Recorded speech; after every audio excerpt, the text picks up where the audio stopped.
Hello, my name is Reagan Clement, and I am back to round out this training of becoming a woman who follows through. We have talked about a lot of beautiful things in the last few weeks. 91% of people cannot follow through with their goals. 91%. So, what do the 9%? What do the champions do differently?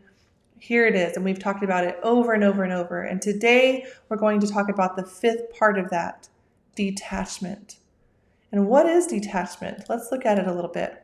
Detachment is letting go of perfection, trusting that God is in control, letting life surprise you, leaning on faith.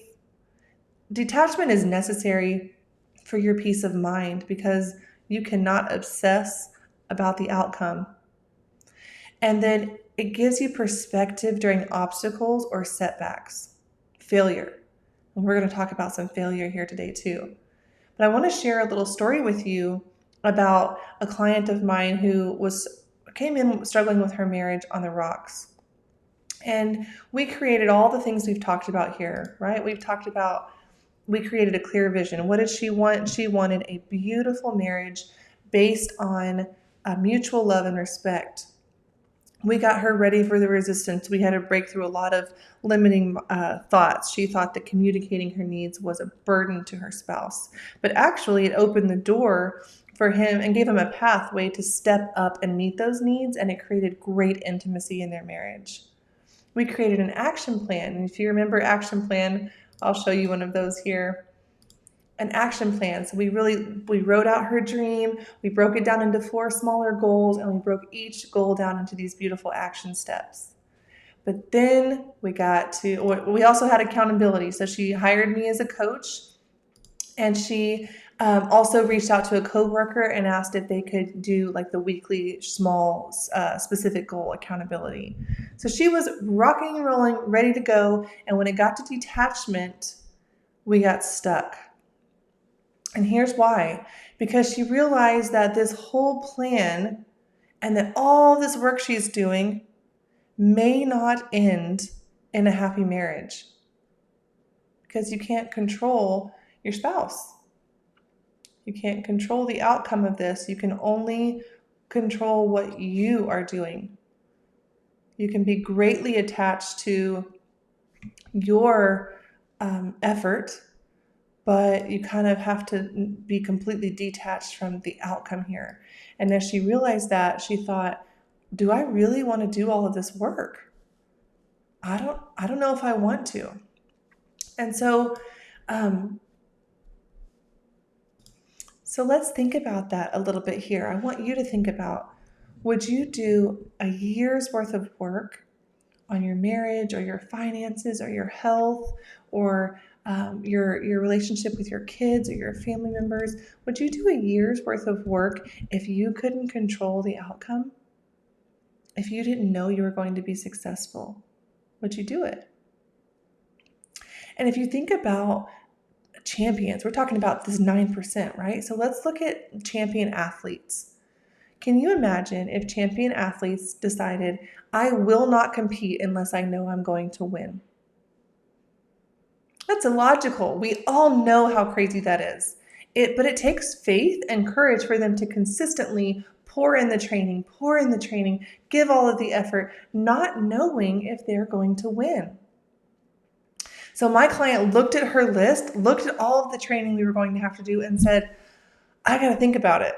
And it took her a week, and she came back the next week and said, you know what? I'm doing it. I'm in. Because, and this is what she said, I will never be fulfilled if I continue to avoid this work. And it's hard. I want to talk about this very carefully because divorce is such a sensitive topic, and it was so painful for her, and she was so scared of that. And so I want to be so gentle with this, but this is a common topic. I have a lot of clients that have this. And so I just want to be so careful here. But she realized that even though she couldn't control the outcome, she couldn't ensure that this would save her marriage. She realized very carefully that if her husband decided he did not want to do this and he wanted out, she would still need these skills. She would still need to do this work in order to find happiness after her marriage ended. So she was looking at the writing on the wall going, I need this. I need to do this work in order to win, in order to save my marriage. And I need to do this work if I can't save my marriage, because I'm not going to be fulfilled if I continue to avoid this. And so this is just a beautiful, perfect example of all of us, whatever our goal is. It's a perfect example of going all in, risking it all, risking embarrassment, risking failure. But this is the adventure of life. This is what bravery is. This is what courage is. This is what faith is. Saying, yes, I will go even though I don't know what it's going to look like. So why do we try so hard to control the outcome? It's fear of failure. Most of us have a very deep-seated fear of failure. And this is just so common. And usually most of us were taught to feel failure at some point. In fact, I've had a few clients get really combative when we talk about failure because there's a history there where maybe they were shamed or abused or wounded in some way when they failed. We see it now even in our house with our kids. They make a mistake and it's easy for us to look at it like a failure. But failures can be good, because how do you get to success? Through failure after failure after failure after failure. It's the road to success is paved with failure. And so if we can kind of change our mindset around failure a little bit and go, wait a minute, failure is beautiful. I can harvest wisdom from my failure. Then detachment starts to feel a little more attainable. So let's look at some failure here. And I know this is a hard topic. Think of a time when you failed. I want you to feel it. Let it come to the surface for a minute. I know you grew from this experience. I know, because every one of my failures has been, I can find some ways that I grew. And I'll share mine with you that's really bearing my soul to you here. But I'll share a little bit of mine. But 8 years ago, I joined a multi-level marketing company. And I was hoping to be very successful and make a lot of money and be able to stay home with my kids and just totally relax about income. And it didn't happen for me. And it felt like such a public humiliation. It felt like everybody could see that this happened.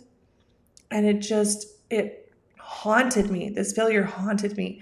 And it made me really nervous to play big.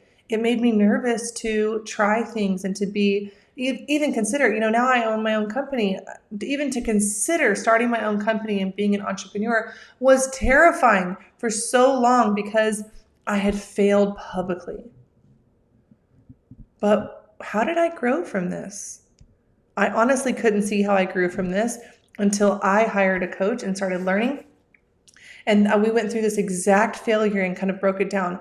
How did I grow from this experience? Well, one, I learned a lot. I gained a lot of skills when I was in this company. I learned a lot about social media. And my next job was a social media manager. And every skill I learned was through that MLM. And what am I grateful for about this failure? For me, I can see now that I'm owning my own company. I have a lot of colleagues and peers that I spend time with and grow with. We go to conferences, and I realize that a lot of them are still playing small because they've never failed publicly before. And so sometimes they're stuck on things that I'm looking at and I'm like, why are you stuck on that? And why am I not stuck on that? What's the difference? And the difference is I have publicly failed and flopped, and I'm not scared of it anymore. So I can rush toward my dreams, and I can rush into fully jump into that new dream and season of life without fear of failure because I've already failed. And they are still really, really scared to be seen as a failure. And so that's what I'm grateful for. I'm grateful that I'm not fighting that battle anymore. So I want to challenge you. That's going to be the homework today, and I'll share that with you. And well, I can go ahead and share that with you here. The homework today is going to be you harvesting from your failures. Just name a failure. Oh, it's going to hurt. And then just kind of break through it and go, okay, how did I grow from this? What am I most grateful for about this failure? And start to really harvest that wisdom and see how this is actually a good thing that happened, because without failure, you could never get to success. I also want to share a few scripts with you that will just help you normalize failure and feel like this is a normal part of life, because if we've never heard these things said, then it can feel a little scary. So let's look here. Here are some detachment scripts. I know that failure is a natural part of success. I focus on the good I can do and let the rest go. I choose to live in trust that life is working for me, not against me. That one really helped my husband a few years ago. I can learn from my mistakes. I accept failure in freedom and joy. I am peaceful knowing that I can pivot quickly when life surprises me. I focus my perspective on the good that I can see in any situation. So it's your turn, friends. It's your turn to harvest wisdom from your failure and decide if you are brave enough, if you have faith to jump in and really embrace your calling. Go all out with your vision and your action plan, your accountability partner. Go all in on your dreams, knowing that we can't control the outcome. That takes true faith. This is why a lot of people say that entrepreneurship takes such faith, that it really strengthens your faith. But all goals really increase your faith. Sports increase your faith. Anything that forces you to try and give your all, knowing that you don't get to decide how it ends, is increasing your faith. But it also increases your happiness, your fulfillment, your joy. So I challenge you to go forward and really detach from the outcome, embrace failure as a part of the journey, and become a woman who follows through.